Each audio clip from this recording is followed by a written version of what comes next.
Good evening. I'd like to call to order the regular meeting of the Campbell City Council for Tuesday, June 2nd, 2026.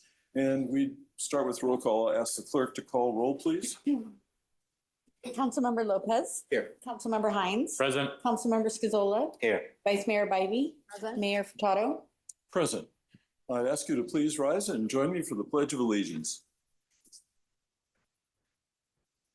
I pledge allegiance to the flag of the United States and to the republic for which it stands, one nation, under God, indivisible, with liberty and justice for us.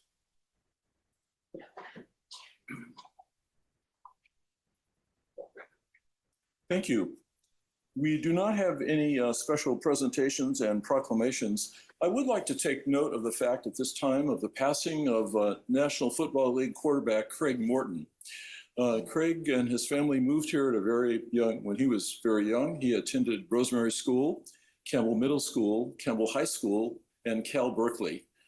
He was an outstanding athlete, went on to a very well-known National Football League career. Played for the Dallas Cowboys, the Denver Broncos, and the New York Jets. The New York Giants, pardon me. And for a long time, he held the record as the only quarterback that actually took a team to the Super Bowl from the American Football Conference and the National Football Conference. That record finally was broken several years later by Tom Brady, who did the same thing. So Craig often talked about his growing up years here in Campbell. His family lived on Rosemary Lane for a long time, as well as his time at Cal. So I will adjourn the meeting this evening in his memory. Just wanted to call that to your attention at the present time.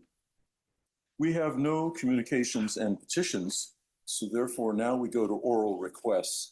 And this would be the time in the agenda while anyone present in the audience or someone online might like to address the council on any item not on tonight's agenda.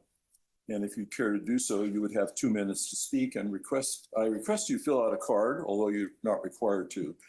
And I have one request so far under oral requests, and that's from Kristen Constantino.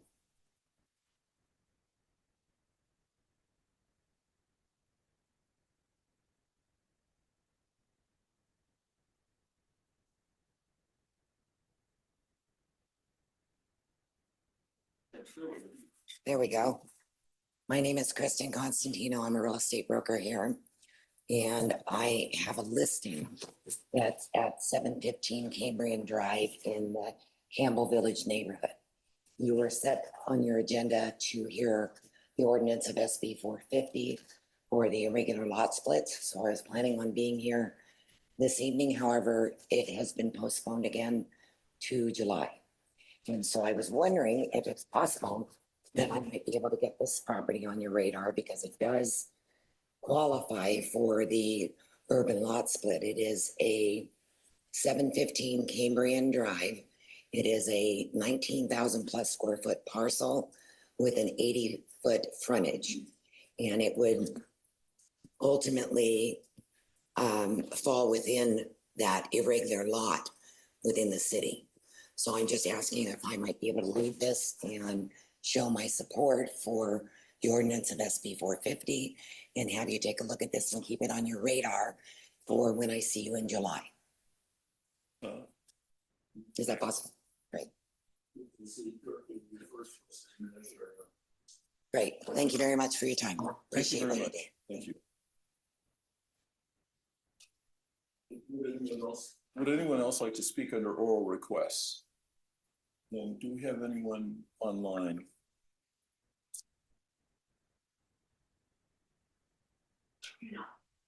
We don't. Okay, so then I will assume there are no further requests to speak under oral requests. So now we'll go to council announcements.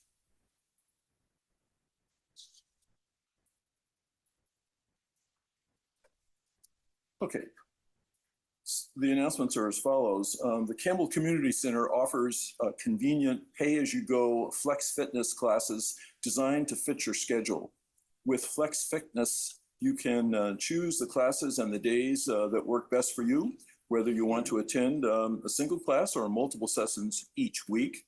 Popular offerings include small group personal training, yoga, Zumba, sound healing, Pilates, and more. For additional information and details for the classes, please visit campbellca.gov. The Campbell Museum is hosting an e-waste and e-recycling event on Saturday, June 20th in the Ainsley House gravel lot, just next to the new library there, from 9 to 1. The museum will also host a children's writing contest titled Stories from My City, which is open to ages 4 and up. Submissions are opened June through the end of July with a writer celebration this August. For more information on the writing contest and e-waste event, please visit the Campbell Museum website, which can be found at campbellmuseums.com. The Campbell Adult Center offers a range of supportive services for older adults and their families, such as case management, health insurance advocacy, free legal service, caregiving consultants, and technology tutoring. Services are free of charge and do not require adult learning membership. There will be a senior transportation symposium on June 25th from 12:30 to 2:30 in room 80 at the community center. This is the Roosevelt Redwood room near the theater. The symposium is designed to support older adults in navigating local travel options with confidence and ease. The event will provide clear, practical information on VTA transit services, VTA paratransit, RYDE curb-to-curb transportation, and local trip planning assistance. Attendees will have the opportunity to speak directly with service representatives and ask questions and gather additional materials. To find out more about this symposium that are offered at the Adult Center, I'll give you the phone number, 408-866-2146, 2146. And finally, the Downtown Campbell Business Association will sponsor their annual car show this Saturday in downtown Campbell from 9 to 1. So we have a bunch of things for people from, gosh, what did I start out with here? Ages 4 and above. And hopefully, if you're interested, please consider participating or visiting some of these classes.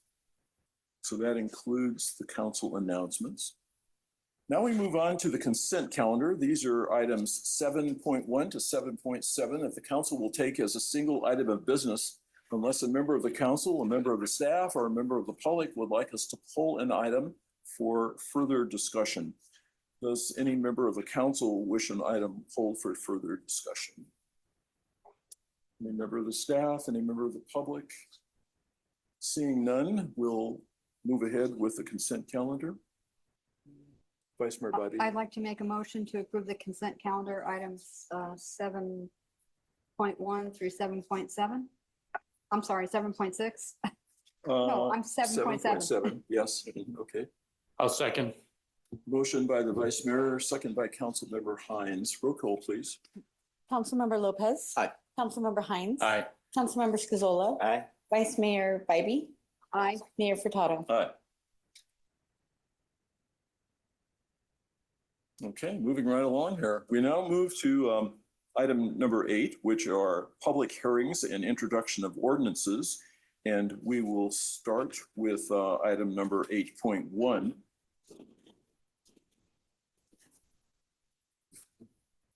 And the staff presentation this evening will be made by Senior Planner Daniel Fama. Good evening.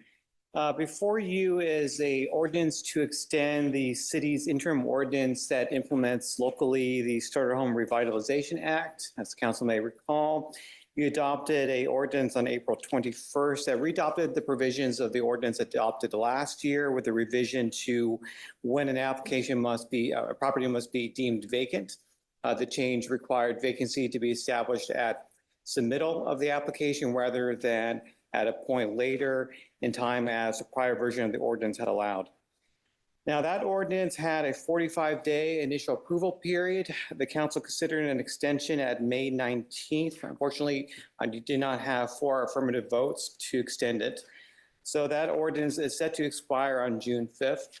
And so for the record, this council's prior action did repeal the prior ordinance. So come June 5th, there will be no local no local implementation of state law. So state law is still in effect, but without any further local ordinance, there is a lot of ambiguity in how the law is effectuated on a day-by-day basis in a practical sense. So this item is being brought back to the council for further consideration or further direction. And in terms of an update with the demolition control ordinance. So at the April 21st meeting, council did direct staff to look at controlling how the city regulates demolition. The city council also did indicate that staff should consult with HCD regarding that potential ordinance. We did have a meeting with HCD staff earlier this week. They did indicate that they will be providing a technical assistance letter addressing a number of the questions that staff presented to them. And we are hoping to get that letter within the next 4 to 6 weeks. And so we will have hopefully some more information to share with the council and the public then. And with that, staff does recommend that the council adopt an ordinance that would extend interim ordinance number 262347 for a period of 10 months and 15 days. Thank you. Thank you, Daniel. First of all, I'll ask the council if there are any questions. No questions. Thank you. So at this point in time, I will open the public hearing and allow anyone to speak on this particular subject. Once again, I ask you to consider filling out a card if you'd like to speak. And I do have 2 requests so far. So first I'll call on Chris Lindsay, please.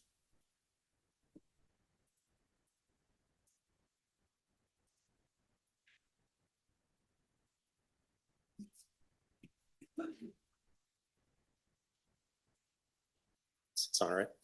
Hi, Chris Lindsay. I'm in District 1. I sent this letter and I'm just kind of following up with some more thoughts. So I'm asking the city to pass a motion to reinstate ordinance 2334 instead of passing the new ordinance of 262347. The 3 points I lay out is that I think the original definition of vacant was lawfully interpreted, so I don't think there was a reason to need to change it. Campbell's infrastructure is able to handle the growth. The housing element from 2023 looks at all the major utilities and finds that there's no real concern with the growth, that we're able to handle the growth through 2031.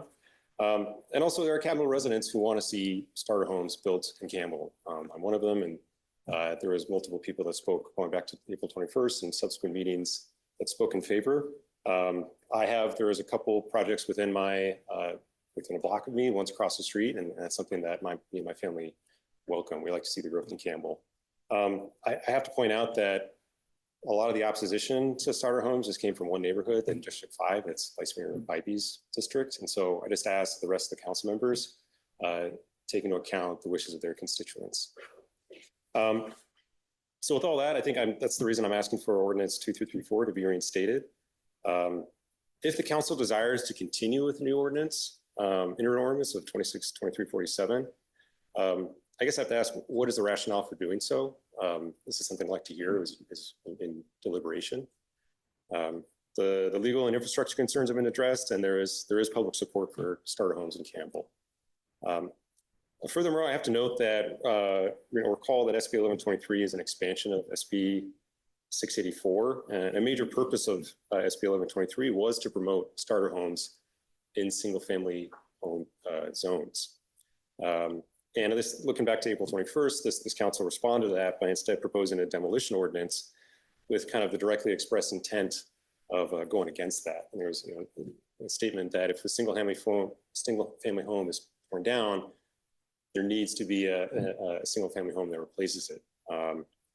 And I think this goes directly against the intent of SB 1123, irrespective of how you define vacant. So again, I asked, what was the rationale with continuing the new ordinance of 262347, especially given that Campbell is on track to only meet 26% of its housing target by 2031. I know there's like Barbano, Tech Park, Campbell given areas, but I don't think there was close a gap. Perfect. Thank you. I'd now like to call on Alan Croner.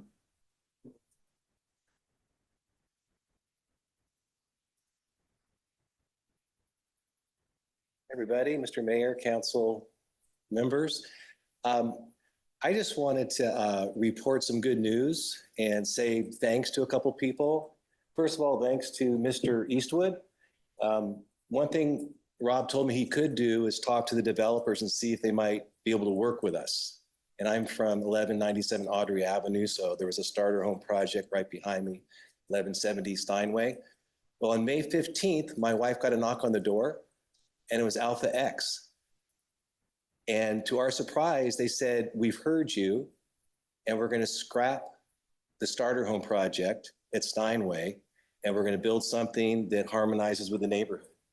And we were just rejoicing. That is just an answer to prayer. It was awesome. And so, and Rob, said he would talk to them and see if they, would consider us, and they really did consider us. They're going to do, in fact, I've talked to them since then, and they're doing a wonderful project. It's going to increase housing density, but it's going to harmonize with our single family zone neighborhood.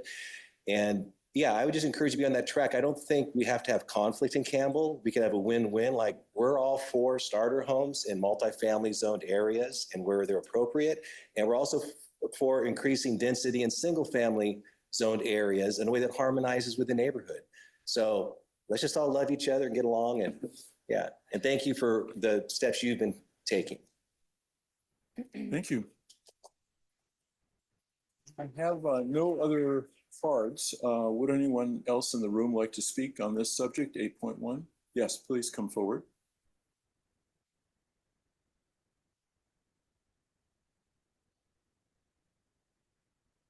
Hello, my name is Katie Gallagher, and I live at 322 Industrial Street, right by two of the starter home proposals. Okay, there are uncountable trends that have increased the divide between the haves and the have-nots in California in the last few years. One is that the haves have often been louder, advocating for themselves. The have-nots tend to have less civic engagement, and I'm here on behalf of the have-nots. There are uncountable ways to reverse the divide between the two, including changes to legislation. One of the most tangible ways to reduce the divide between the haves and the have-nots is to create more housing. It doesn't matter if the housing is below market rate or luxury pricing. The more housing supply we have, the less competitive prices will be. Yes, transit-oriented housing is preferred to minimize traffic increases. However, our current housing crisis is so bad now that higher density living must be considered in all corners of our city, including in single-family dwelling neighborhoods. I ask our Planning Commission and City Council to do everything you can to build more housing supply to help decrease the divide between the haves and the have-nots. Thank you very much. Thank you. Would anyone else like to speak? Yes. Good evening, Honorable Council and Mayor. I support housing. I support the starter home, but I also support the applying of the vacancy definition that's in the staff report as they recommended. Thank you. Do we have anyone online? We do. Okay, please go ahead. Jennifer Peterson, would you like to speak? Go ahead. You've already called for her to speak. I'll call it. Jennifer Peterson?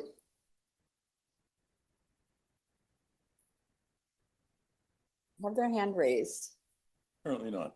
There's another gentleman in the room here, so please come ahead and speak.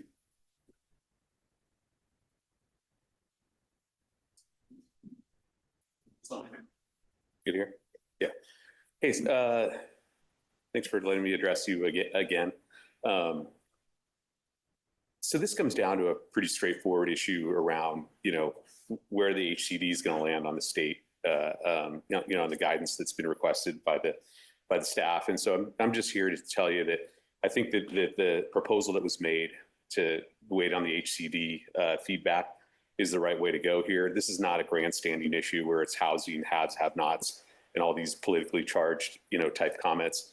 This is really about legality, what's real, is, I know it's, Councilmember Lopez has been grandstanding around housing, on this issue for a while. This is not the place to do that. This is a simple question as to what did SB 1123 really mean? What's the definition of vacancy? Where are we, with respect to understanding what that issue is? And it's not about trying to figure out how do I get on the side of housing, not housing, or whatever. We're trying to all figure out how to get housing here. We want people to figure out where to live, but we want to do it legally.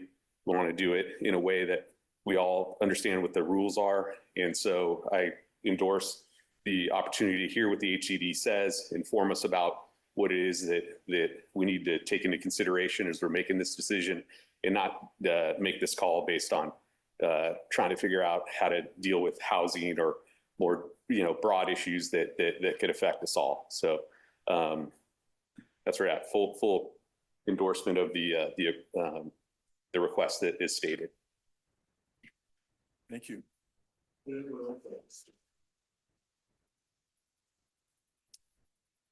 Anyone else in the room? I'm sorry, online. Okay, yes. Jennifer Peterson online, would you like to provide comment?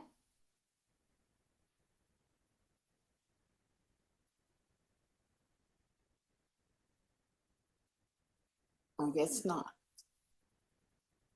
Okay, seeing no other requests to speak from the public on this matter, I'll close the public hearing.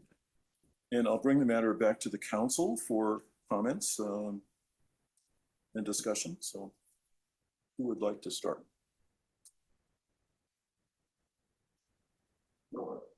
Vice Mayor Bybee? So I'll just begin by saying that I'm going to support the extension of the ordinance. My interpretation of the state law was to allow the starter home projects, if the property is vacant, not to demolish a house or a structure to create the opportunity to do a starter home project.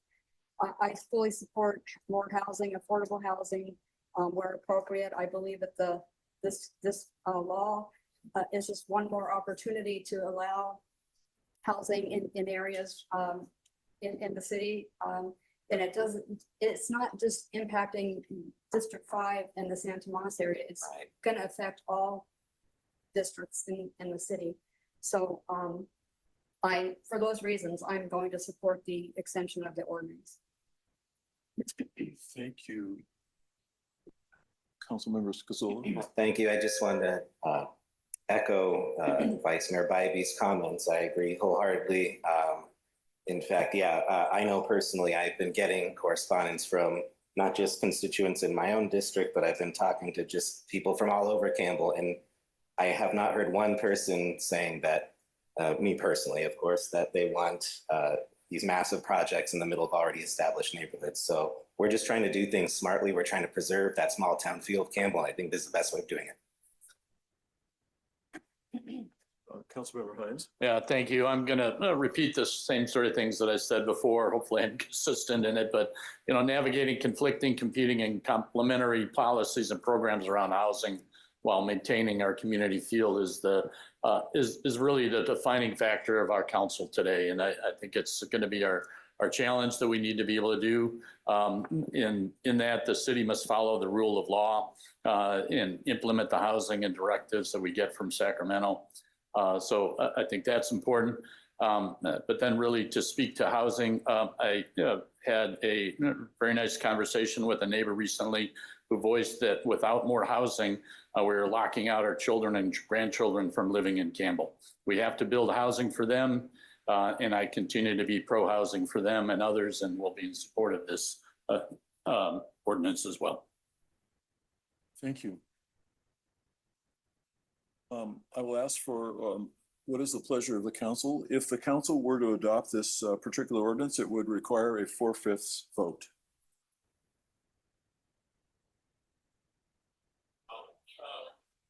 Thank you. I'll propose a motion to accept the adoption of ordinance extending interim ordinance number 262347 which continues the implementation of the starter home revitalization with a revised method of applying vacancy requirements to single-family residential properties. I'll happily second that. Motion by Councilmember Hines, second by Councilmember Scazola.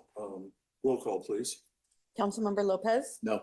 Councilmember Hines, Aye. Councilmember Scazola, Aye. Vice Mayor Bybee, Aye. Mayor Furtado. Aye. The ordinance is adopted.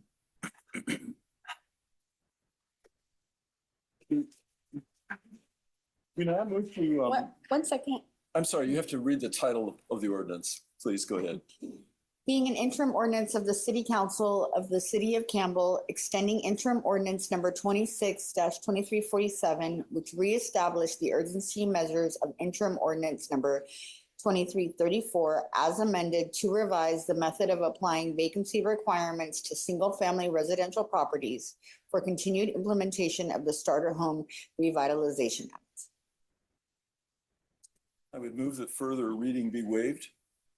I'll second. Second by Vice Mayor Bybee. Roll call, please. Councilmember Lopez. Aye. Councilmember Hines. Aye. Councilmember Scazola. Aye. Vice Mayor Bybee. Aye. Mayor Furtado. Aye. We now move to item 8.2. This is a public hearing also to consider the adoption of an interim ordinance to identify specific sites for exclusion from Senate Bill 79 and its applicability. I should point out that there is a rule that requires members of the city council to recuse themselves should they live within a half mile of the light rail stations. And there are three of us that live within that radius, and also one of us, myself, that owns historic property within that zone. So consequently, council members, as was previously announced, Council Member Lopez, Council Member Hines, and myself would need to recuse ourselves. However, in order for this to be heard by the city council, that invokes the rule of necessity, which means that 4 members of the city council must weigh in and participate in the discussion, because if this motion and ordinance were to be adopted, it would require a 4/5 vote. Therefore, 4 members of the council as a minimum must be present. So the rule of necessity will require the drawing of straws amongst council members Lopez, Council Member Hines, and myself. And the person who has the short straw, I think in this case we're using popsicle sticks. I hope with the attorney that language is acceptable. Anyway, the person with the shortest straw will recuse himself and therefore need to leave the dais temporarily. Mayor, may I just make a brief comment? Yes. As with last time, I will recuse and draw the straws. I would just know my situation is a little bit different because I'm a renter. The law is a little bit less clear cut, but out of an abundance of caution and per the guidance of our city attorney, I will still participate in the recusal process. Thank you. Yeah, and I just want to offer the clarification also, the property that I'm recusing based off is owned by the trust, the Hines Trust, of which I am the executor, a co-executor of that property. Still will recuse myself accordingly. Thank you. Ready? Well, let the city clerk move ahead.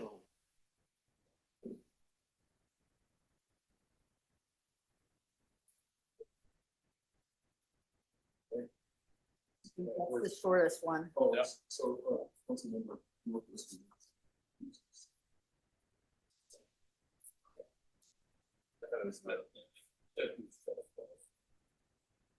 I said the person sort of straw. Did I not say Okay. that? I missed it. And so I said that person is.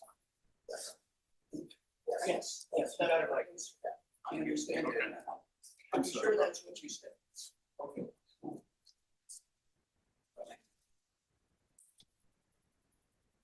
So, and now we will move ahead with the discussion of item 8.2, and the staff presentation will be made by a senior planner, Stephen Rose.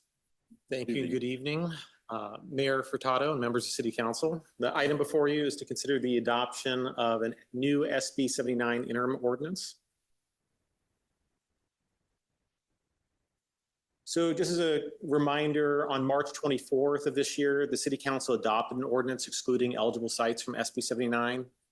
It was initially effective for 45 days, but expired on May 8th, 2026. Because the original ordinance has expired, a new ordinance is required. The new ordinance reflects updated HCD guidance and incorporates latest MPC mapping, which results in really just nominal changes to the study area map, which we had previously prepared, mainly resulting in the removal of some sites, addition of some other sites, and a change of classification, I believe, of one. As previously stated, this does require a 4/5 vote of the City Council for adoption.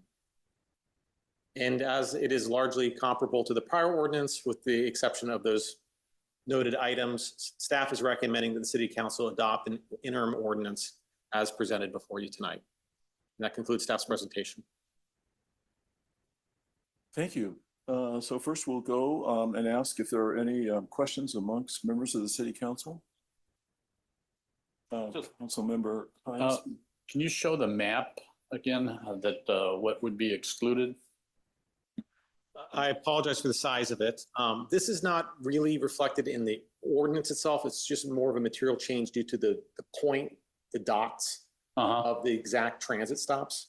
It does result in 6 parcels being added to our SB 79 map, which we'd previously studied. You're talking about a huge area of the city. 6 is not a lot. And then 2 parcels are being removed and reclassification of 1 site. This is that map. This is the affected areas. It's really sites within a half mile of these qualifying transit stops. So you have Bascom Station, Hamilton, downtown, and Winchester.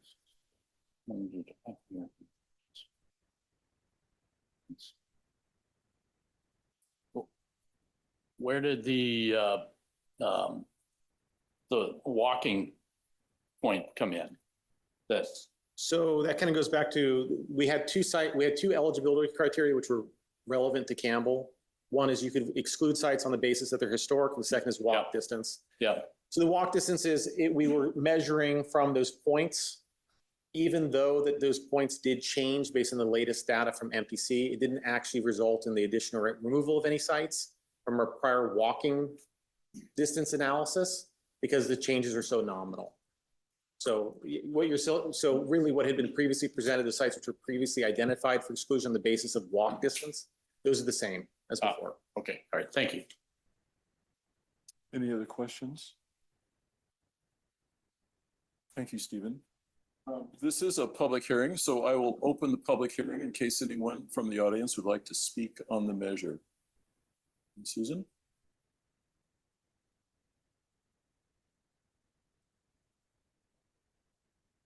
Sorry, there we go. Good evening, Honorable Council again. I know tonight under SB 79, we're only talking about the walking path and the exclusions, but I want to bring up the fact that the map is drawn at how the crow flies for half a mile for a reason. That's a comfortable walk. Now they're saying, okay, well, there's barriers in between, like freeways and creeks and wide corridors. You got to now count to a mile. So the whole premise of this is a half a mile, but now they're saying we're only going to exclude these if you're at a mile. So if I'm 2 feet short of a mile, I'm still included in those parcels. That's a long way to walk. Also, SB 79 is the one that's going to do a lot of the rezoning and allow the increase in our population of something like 40,000 units. And I don't think the city is ready at all to handle that type of population growth, even if it takes 10 years or more. And I have asked in the past, I know, Dan, you had signed on to a letter to the Speaker of the House in California about putting new legislations on hold. And I hadn't heard if there was any update on that effort. Thank you. Thank you. I haven't heard a reply either. Would anyone else like to speak on the matter? Is there anyone online? Okay. If we have no other requests to speak, I will close the public hearing. And what is the pleasure of the council?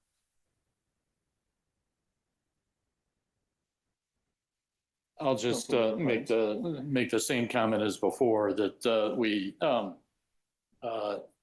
this is a implementation of that from implementing SB 79 into Campbell, and SB 79 is a housing directive from Sacramento, and it's the law. So we need to implement it as effectively as we can within the city. So therefore, I would be in support of it.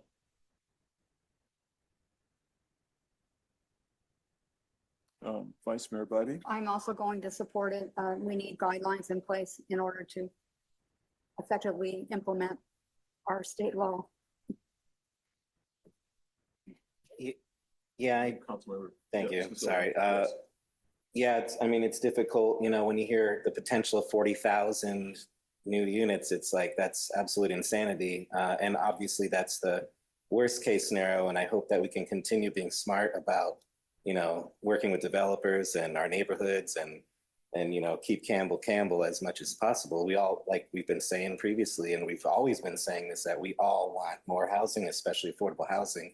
And so this will obviously help with that. But I mean, it's just like, I feel like cross your fingers and hope. And then I hope that, the people at the state level actually, see the consequences. Maybe I hope that Campbell's not the city where they see the consequences.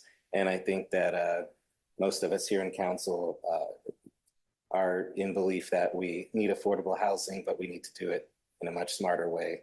And so I would reluctantly support this because, even affordable housing is something insane where, a normal family of four, it's somewhere around, you have to have a combined income of over $200,000 to even qualify for an affordable house. Anyways, I don't want to go too into it, but yes, I support this. Someone like to make a motion?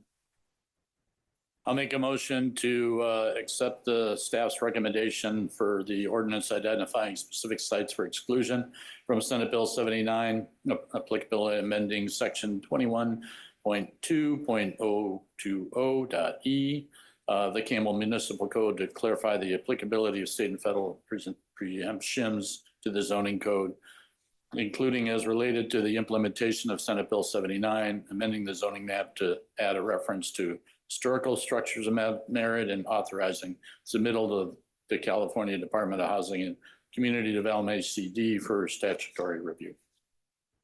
I'll second. Motion by Councilmember Hines, second by Vice Mayor Bybee. Roll call, please. Councilmember Hines, Aye. Councilmember Scazola, Aye. Vice Mayor Bybee, Aye. Mayor Furtado. Aye. The ordinance having achieved 4 positive votes is adopted. It's a big one. So, Oh, we have to do the ordinance. I'm sorry? She has to read the title. Yes, please.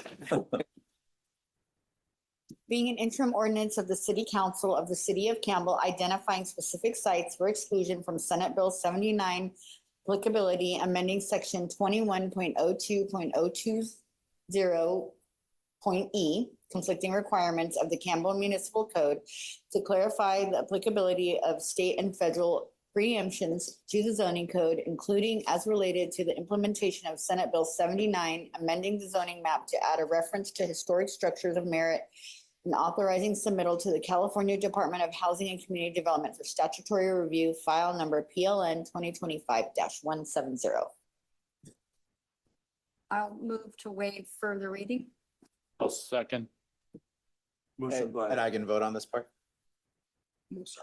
Okay, but I'm allowed to be back here?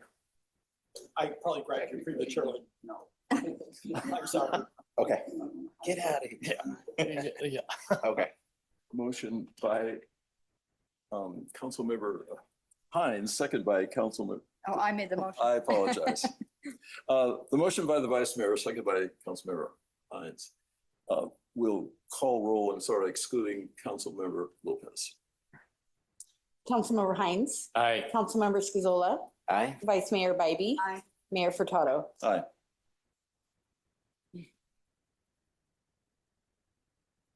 Thank you. Now we move on to item number 3. This is also a public hearing to consider the adoption of an ordinance to extend interim ordinance number 2331, which established an urgency measure in response to the 2018 small cell order by the Federal Communications Division. Stephen Rose, Senior Planner, will also make this presentation. Thank you again, Mayor Furtado and members of the City Council. As stated, the item before you is to consider an ordinance which would serve to extend a previously adopted interim ordinance related to this 2018 small cell order. So just as a brief recap, the city's wireless ordinance was adopted in 2017, which was prior to a 2018 small cell order. On July 1st of last year, the City Council adopted interim ordinance number 2331, which materially strengthens the city's ability to effectively regulate wireless facilities and protect community interests in light of the small cell order.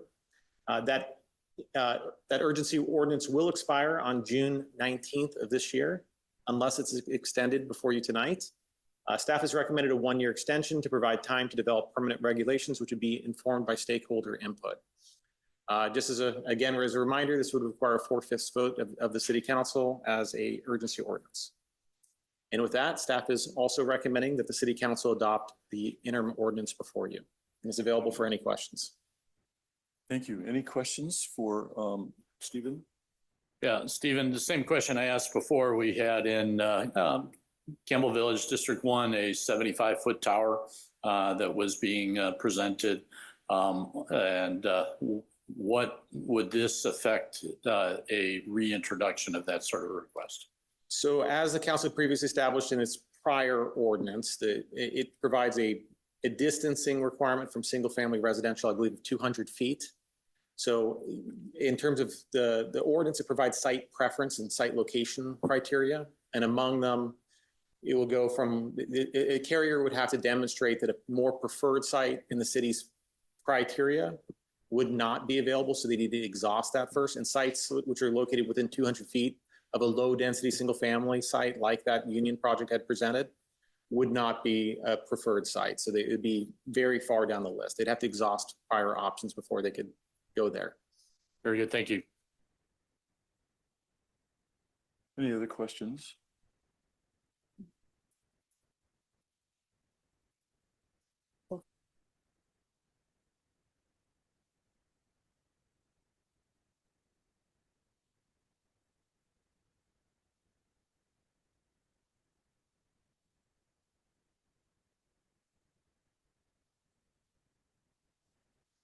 Is there anyone online? We apparently do not have any requests, so I will close the public hearing. What is the pleasure of the council? Yeah, I'll just make a comment further to my comment that the tower that had been presented in further talking with the neighbors around it, they were literally going to have to move. So this is a very important ordinance, and I'm totally in favor of it. I'll defer to other discussion before I'll make a motion.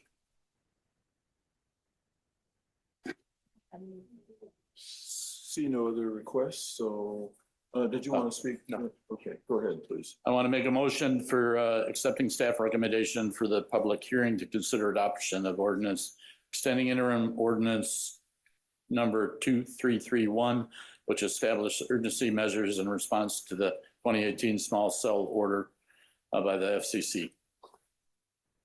I'll second. Okay, motion by Councilmember Hines, second by Councilmember Lopez. Roll call, please.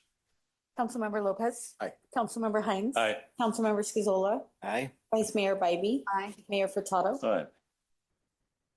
Thank you. This brings us now to new business. Item 9.1 is the approval and the award of the.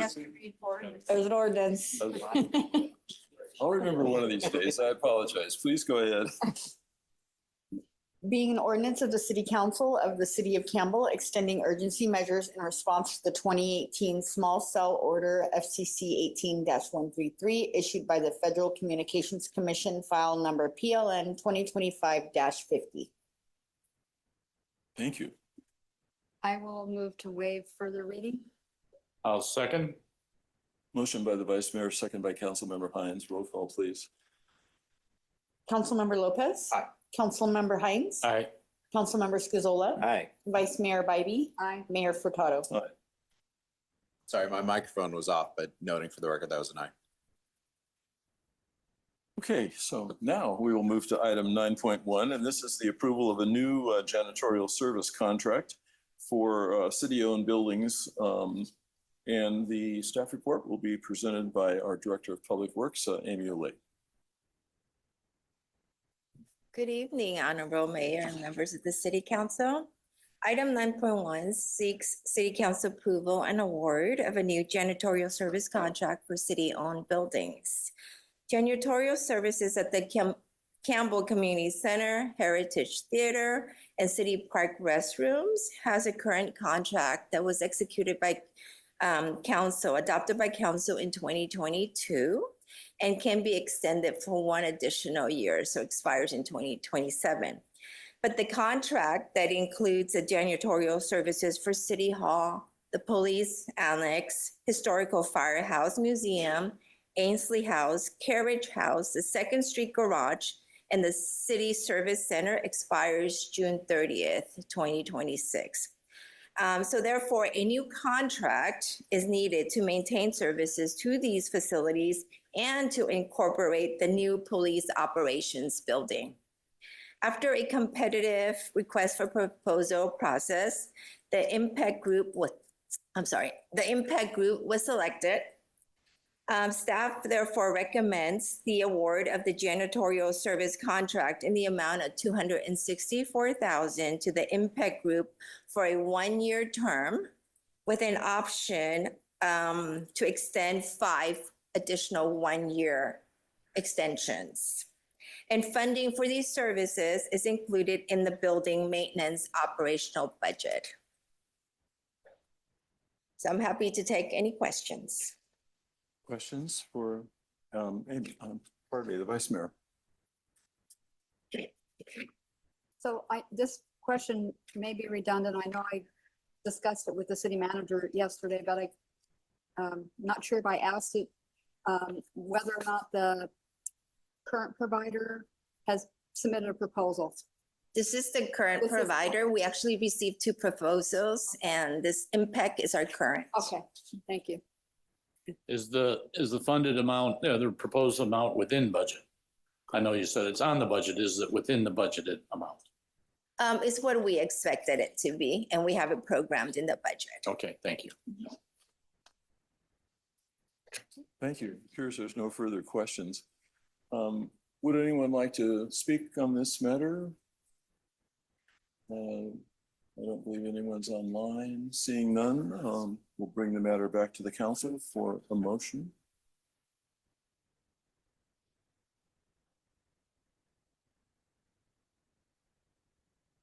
I'm happy to move the staff recommendation. I'll second. Thank you. Motion by Councilmember Lopez, second by Councilmember Hines. Roll call, please. Councilmember Lopez. Aye. Councilmember Hines. Aye. Councilmember Scazola. Aye. Vice Mayor Bybee. Aye. Mayor Furtado. Aye. Okay, so now we move to item 9.2. This is the fiscal year 2027 budget and the capital improvement plan introduction. And so the matter is just being brought to the council tonight, not for adoption, but for review and comment. And I'll ask the city manager to start, please. All right, thank you, Mr. Mayor and members of the council. It's my pleasure here this evening to present the budget. I did want to take a moment before I start to thank our finance department staff, our finance director, our assistant finance director, and all of the executive team that worked hard to put this budget in the place where it is today. And I think it goes without saying that it's not easy work considering where we are with our Measure K being tied up in litigation. So did want to thank them and recognize they're here this evening, even though I'm doing the bulk of the presentation. Staff is present and available to answer any detailed questions you may have. This first slide just sort of highlights where we've been, and it has been a long road, starting with the priority setting. It happened on March 5th and adopted on March 24th. We then conducted a budget study session with the council on May 5th. All of those things led to the budget introduction that you're seeing this evening tonight. The objective tonight is not to take any formal action, but yet other than finalizing the budget and setting June 16th as the adoption date for that. And then I also wanted to note that we did provide some revisions in the source objectives based on feedback I got from individual council members that I agreed with and agreed to make those changes. They have been made and they're provided in attachment to if the council wants to reference those. And just want to highlight changes since May 5th, and they aren't significant.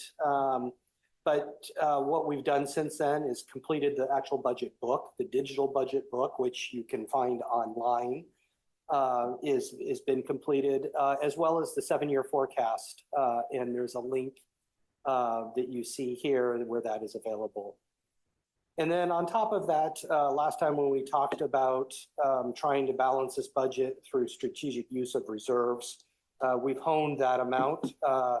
And we are now recommending $2.79 million to be used from general fund reserves to close the remaining budget gap. I did want to note that this was at $2.99 million at the budget study session, but as I said, we've honed that a little bit. And then, of course, the short-term corrective measures that we've detailed, that we do have more details on, but I do want to highlight that there was a lot of effort to bring that budget down.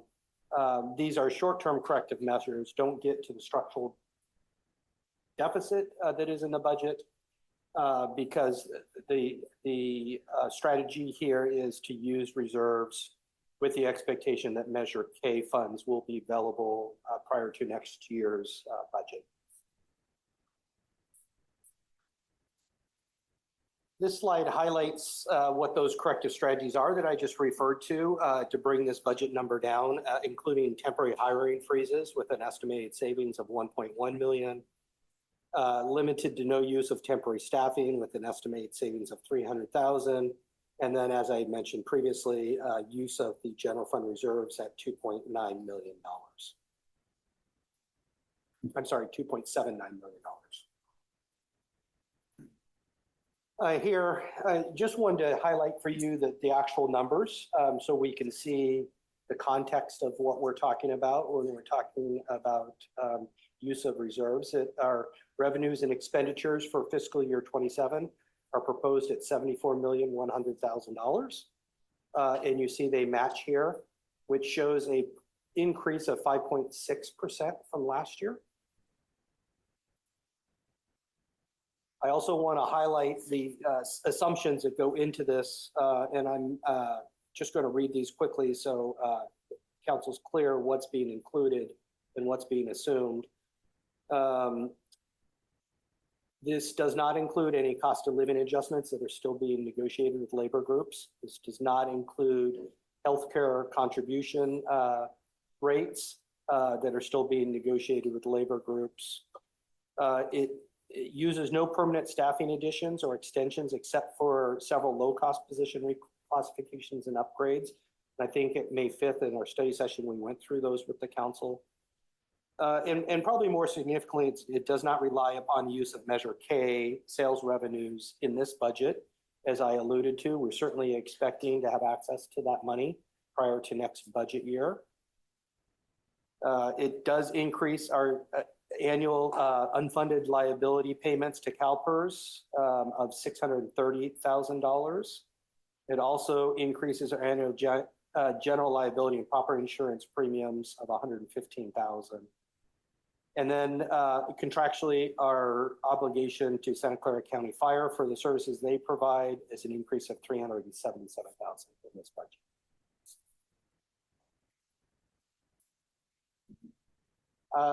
These slides show in a pie chart format your revenues by type and your expenditures by type. And I've always said I like pie charts, and the reason that I like them is because it gives you a visual representation, really easy, of what's important and what's less important. And the bigger the pie piece, the more important it is. So from a revenue side, you can see the top three revenue sources are property taxes at 34.5%, sales and use taxes at 21.7%. And then next is license and permits at 10.8% on the revenue side. On the expenditure side, salary and benefits for our employees is the largest expense at 52.3%. And supplies and services, which does include the aforementioned fire service contract, is at 36%. And then the expenditures go down from that.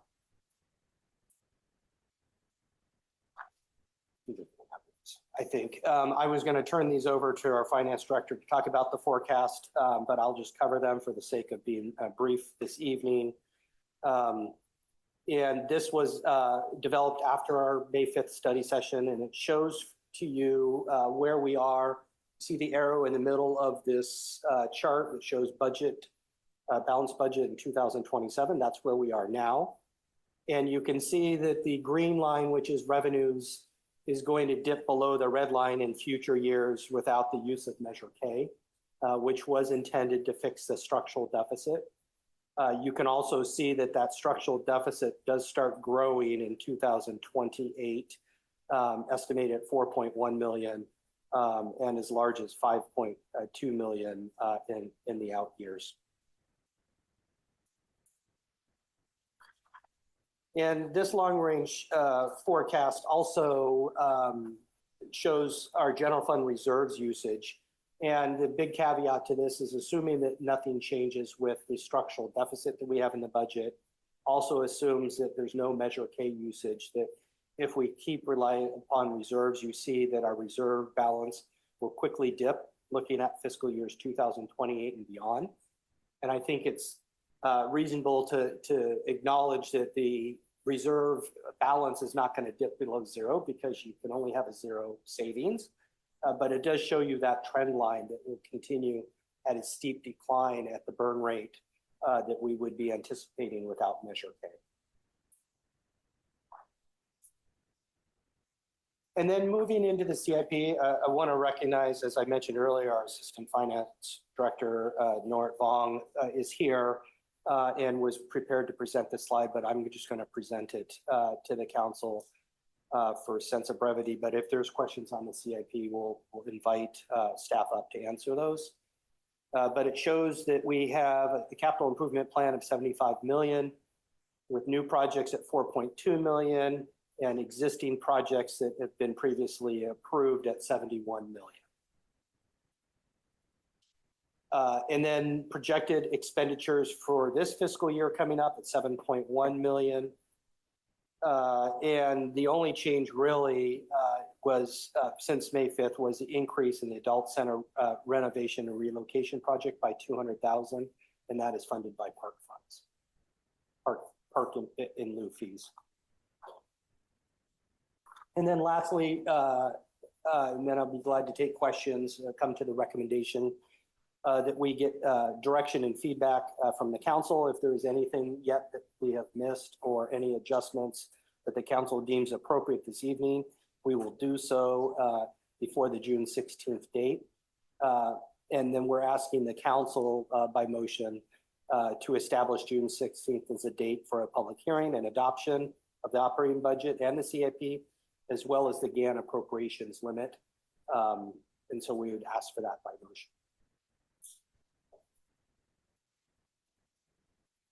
With that, either myself or our staff is available for questions. I just want to refer briefly back to the slide that you showed indicating the loss of reserve funds and the deficit should Measure K not become available. But I assume, of course, the council would take action well before that if that trend appeared to start to fall, because we have certain minimums of our reserves that we would not allow to fall below that. So I don't want to say it's misleading. I'm just saying that the council, I'm sure, would take action before any of that would happen. And I realize that you were just showing it for, it's that one, yes, for illustrative purposes. Yeah. Should Measure K by some reason not be available, and the council, if the council took no action whatsoever, which I think is practically impossible, but. Right. I thank you for that clarification. I probably should have been more clear to that point, because that is the point, that we won't sit idly and just watch our reserves dwindle away. We will have to make some tough decisions. Next year's budget should Measure K not be available, which would include structural fixes to the budget, so that you won't see this yellow trend line. Thank you for that clarification. Thank you. Questions by members of the council? Councilmember Hines? Yeah, sorry, staff, just bringing up a point that just is confusing to me. The balance sheet, the general fund balance sheet shows this is on the transmittal letter.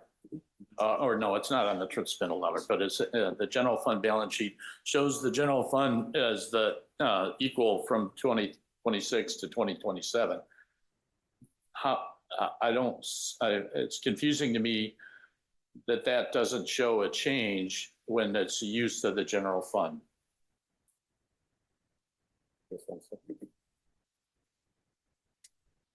Yeah. I found it under the. No. I do get the high point and stuff there. It's meant to show that income equals expenses, and in FY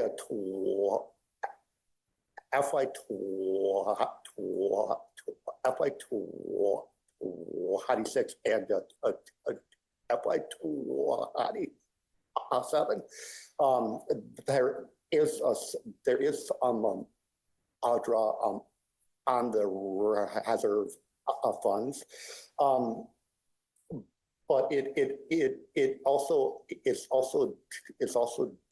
also dependent upon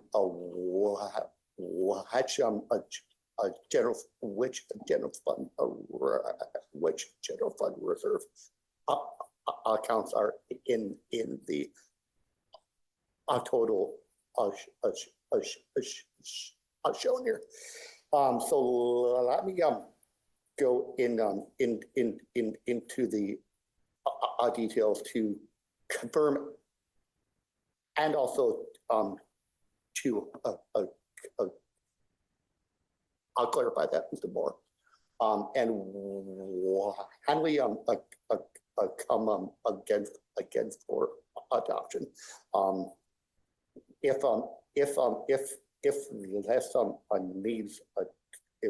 this needs to be adjusted, it will be adjusted. Yeah, because I would expect that if we whatever amount we agree to draw from the reserves should reflect in that balance sheet. So I guess we're getting into feedback beyond my question, into feedback that it's unclear that it's shown here. Okay, I think you got the point. Thank you.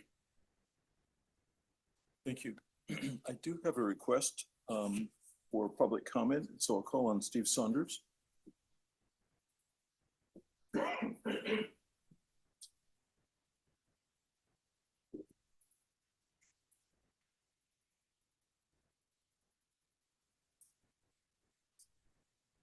Good evening, Steve Saunders, Campbell resident, Mr. Mayor, Vice Mayor, council members.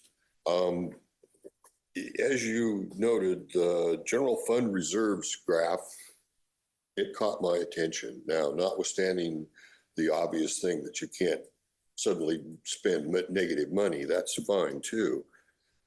But this budget, by using reserves to paper over the missing Measure K funds. I don't know if anybody else would characterize it that way. That's the way I'm doing it.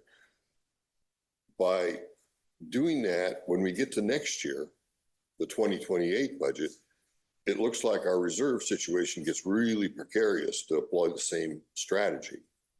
And that concerns me because we have this legal action that's in appeal. I honestly don't know how long things take, but I can imagine it can take months. Well, if we don't have a definite answer about Measure K by February 2027, we're suddenly looking at the alternate scenario. And I mean, yes, we can wait till then to make cuts, but if we have any idea how long we might have to pursue this strategy, we certainly can't pursue it past 2028. And how long can this drag out? In other words, we've passed something, you know, it's that carrot at the end of the stick out there in front of us, but are we ever going to catch it? Thanks. Thank you.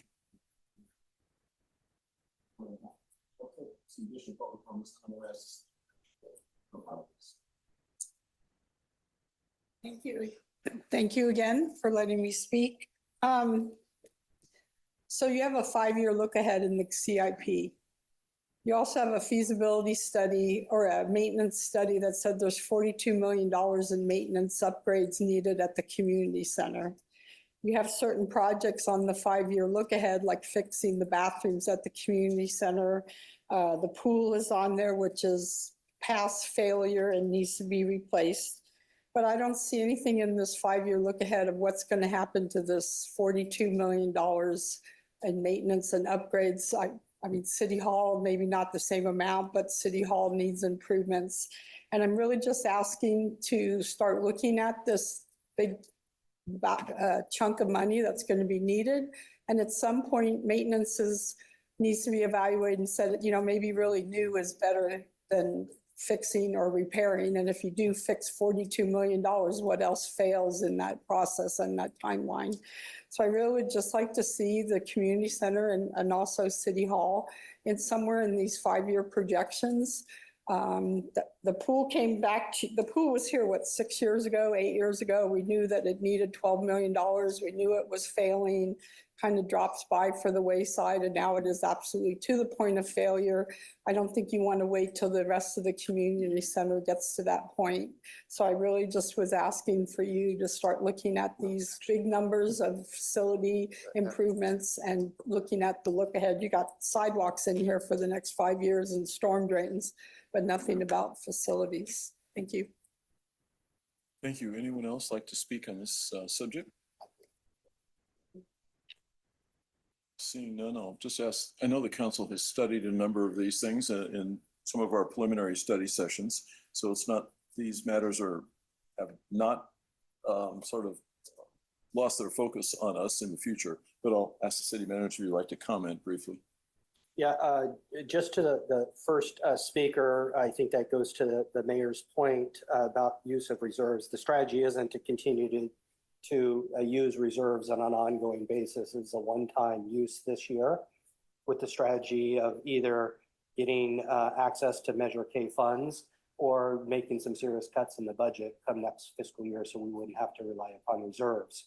So I think, and I appreciate you bringing that question up, that trend line that we saw in that reserve balance is if we continue on the path and do nothing. And I think to your point, we don't intend to do nothing. The intent is that we either have access to those Measure K funds and the deficit will be resolved, or we're going to have to resolve it in other ways, which would be significant budget cuts. And then on the other point with the CIP, I did want to mention that the City Hall projects are listed in the CIP under the unfunded list because we haven't identified the funding source. And with regard to the community center, the pool, and that is programmed out, but the other improvements are not. So I just wanted to clarify that. Thank you. Okay, discussion, comments by members of the council. Councilmember Schizzle. Yeah, thank you. I just want to take this as a moment to acknowledge not only us here on council, but our staff and everyone here at City Hall that I really appreciate that there wasn't an intention on cutting jobs. You know, like the economy's terrible. It's getting worse every day. The wealth divide is growing and accelerating. So, you know, that's real people. And so, you know, a freeze makes sense. I'm just glad that we haven't had to cut any jobs. I hope we never have to because these are essential staff members. So I just want to acknowledge that and thank you for that consideration that we're all generally in agreement about that. And hopefully, you know, we get through this, we get access to the Measure K funds, and then we start hiring and start giving people more hope in this, drudgery of an economy. Thank you.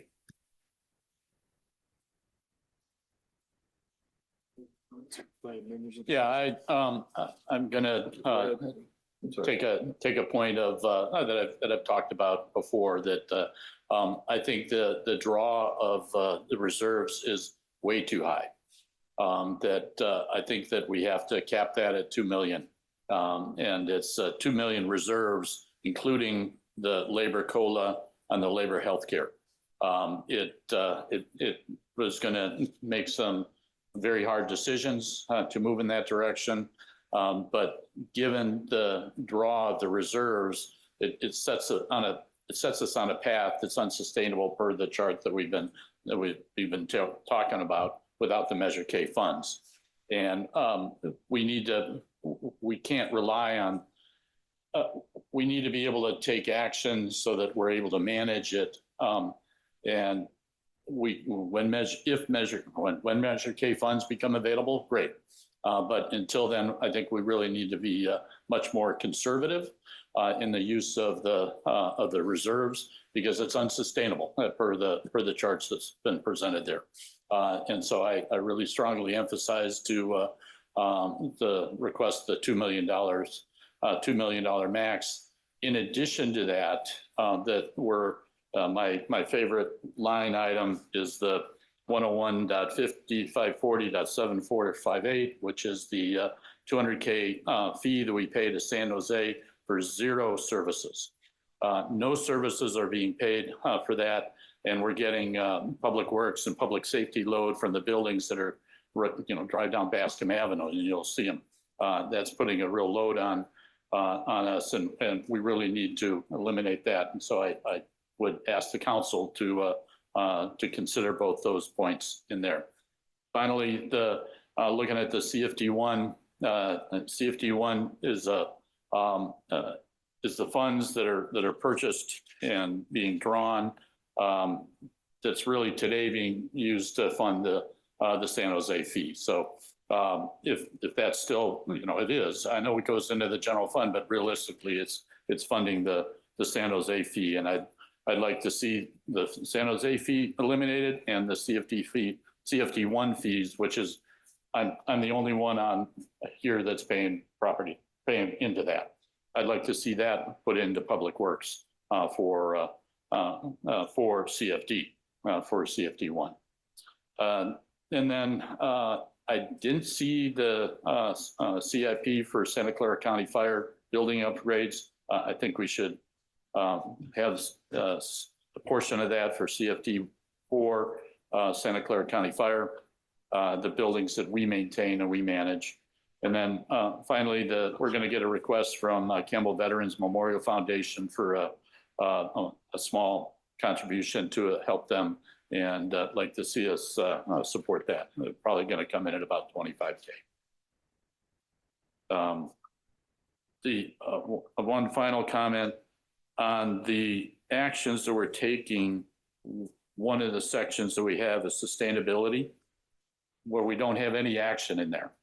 And I think that's giving the wrong message, because we've got the cap that we put in there. And I think we should at least put that in there to show that we've got a climate action plan. That's a substantial amount of effort that's been put into that.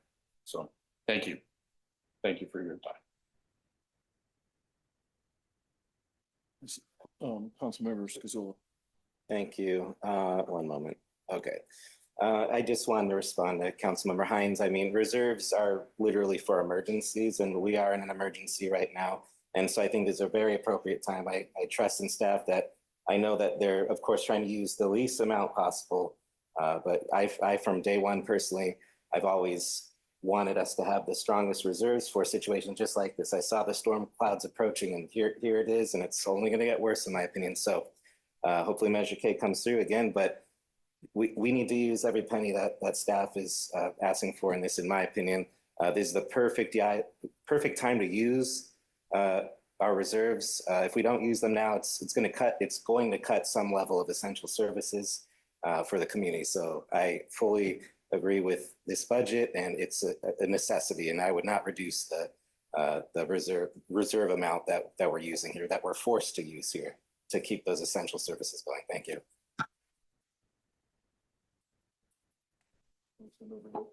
Yeah, I'll just comment that I support the staff budget here as presented. I appreciate all the work that's been done to get us to this point.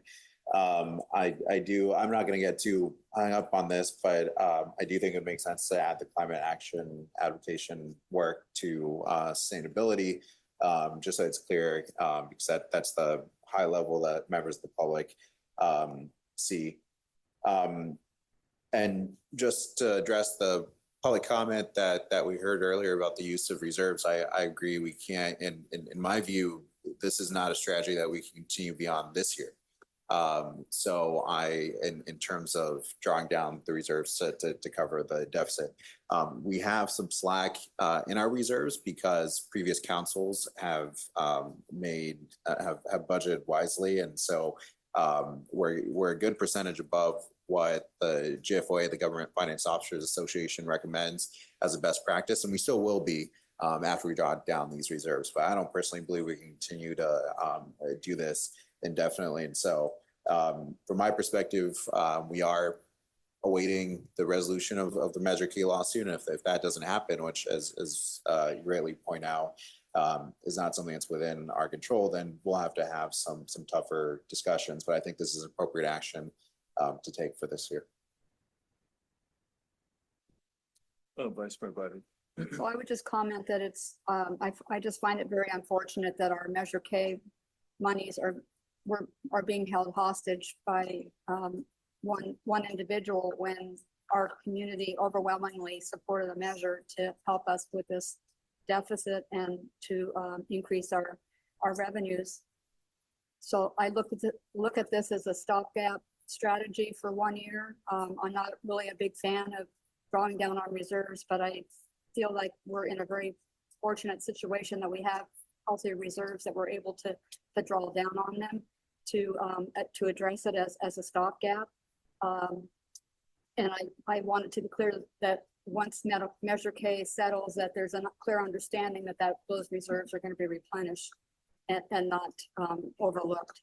And for me, it's a status quo budget. I think the priority is on our labor negotiations so that we address our salary and benefits for our employees, which keep our city running and do the work here. And I think that was the majority of my comments. And I do support the staff recommendation to use the level of reserves that are being recommended. I don't see really a better strategy at this point without having to make severe cuts to our employees.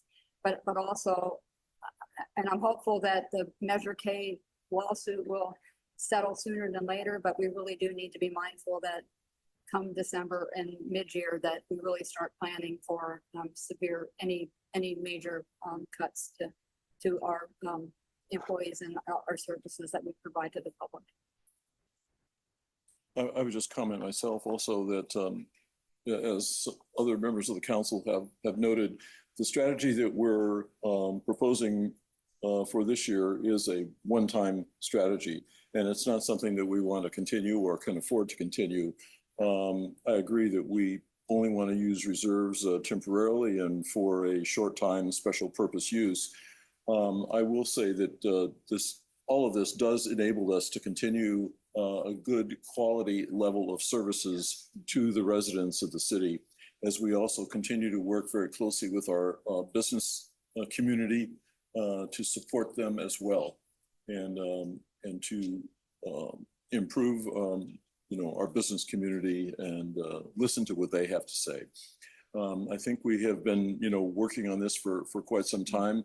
I will say with respect to Measure K, once again, we had I don't give myself credit for this, but there was the foresight of the staff at the time and council at the time to look forward and indicate the importance of proposing Measure K and the increase.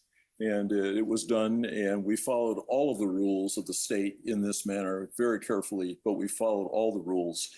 And the voters, while they only had to approved this measure by 50%, approved it by more than 2/3%, which was outstanding. So we want to be good stewards of those funds. The unfortunate thing is that the Taxpayers Association decided to sue us. We did take the matter, of course, to Superior Court, and we won every element there. They decided to appeal it to the appellate court. For reasons that I don't understand, the certified transcript of the proceedings of the Superior Court were most recently accepted or presented to the appellate court. I don't know why it took so long, but that was the delay in this process. And we have asked for an expedited hearing at the appellate level. And the appellate level, as I understand it, has narrowed the scope of arguments which can be made by the group suing us. So we're hoping for a successful resolution. But I agree with my colleagues that we are doing our best to maintain a high quality of service, keeping in mind the dedicated work of our employees. And I know we'll start to look at this very carefully over the next few months, and we're not going to just wait and observe it.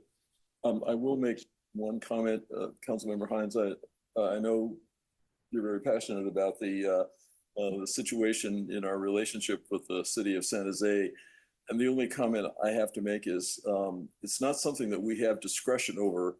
It would require several legal actions to do that, because in order for us to annex the property that was within the city, not just within their scope, but within the city, and for San Jose to give up property, which was very unusual, there were a number of, I don't believe I was on the council at the time, there were a number of agreements that had to be made, including votes by residents and so on.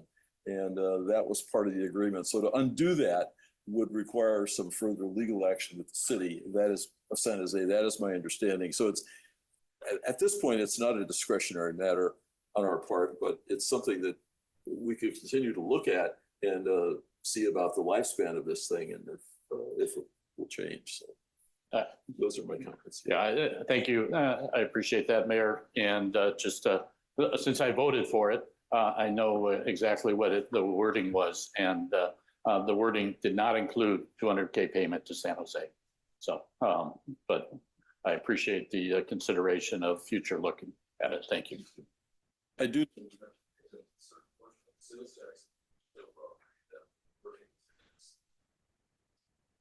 That's the 200K.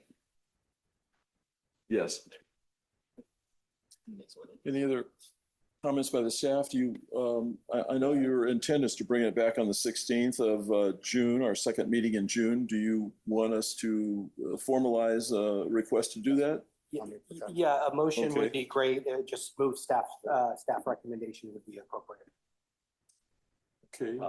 I'll propose a motion to move to staff recommendation for a June 16th presentation of the budget. I'll second.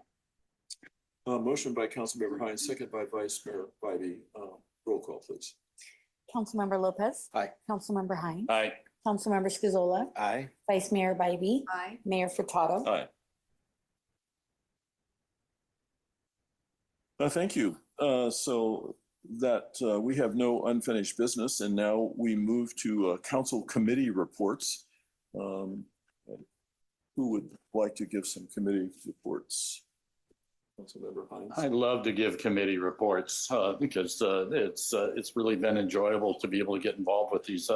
We had an excellent Memorial Day celebration put on by the Campbell Veterans Memorial Foundation. Really a superb presentation that was done.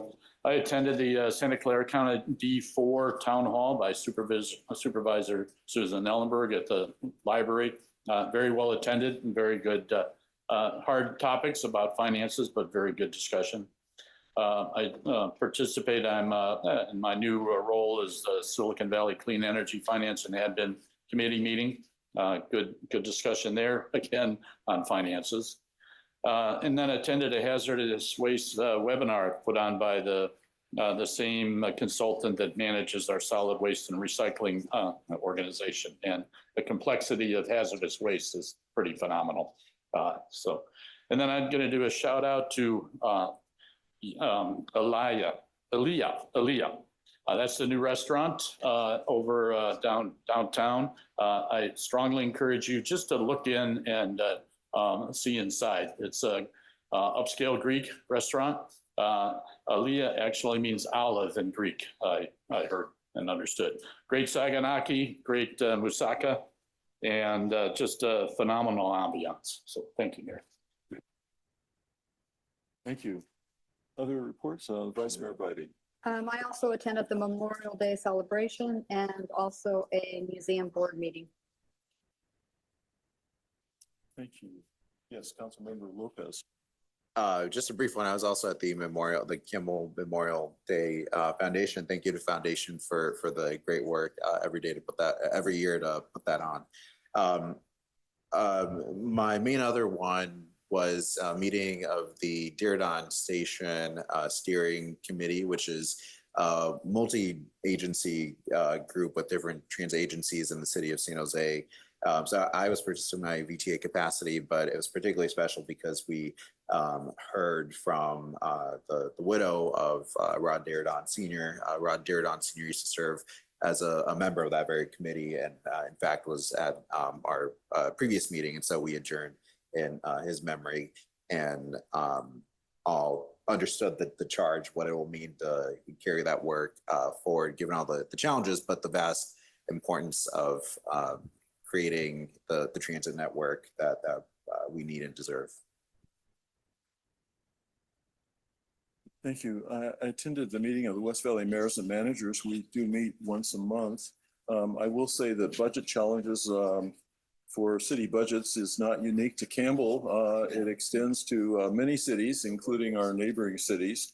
And it extends really to a lot of local government and city councils, or cities, I should say, throughout the state. I think we anticipated challenges, and like I said, we had hoped that Measure K would be well on its way to sort of solve that for us, but we'll continue to work on that matter. I also attended the meeting of the Silicon Valley Regional Interoperability Authority, which provides all of the communications, radio communications of all emergency services personnel in Santa Clara County. And of course, the thing that we're planning for right now are the FIFA games, and making sure that the communications continue as they should, preventing such things as drones and jamming devices and other concerns, looking at the concern of potential human trafficking, and there's volunteer groups that are also working in that area as well. And fortunately, I've also been able to be a part of the National League of Cities Advisory Council, having served previously on their board. And in public office, I now serve on the Advisory Council. And the Advisory Council is looking at municipal finance, no surprise. They're looking at the use of AI and how the National League of Cities might address AI, as well as diversity, equity, and inclusion is also a subject matter of local government on the national level. So that concludes the reports. And as I mentioned earlier, I will adjourn the council meeting in memory of Craig Morton. Thank you all for attending. Thank you, colleagues on the city council and members of the city staff, likewise, for your hard work and your leadership within the city. Meeting is adjourned. Simon.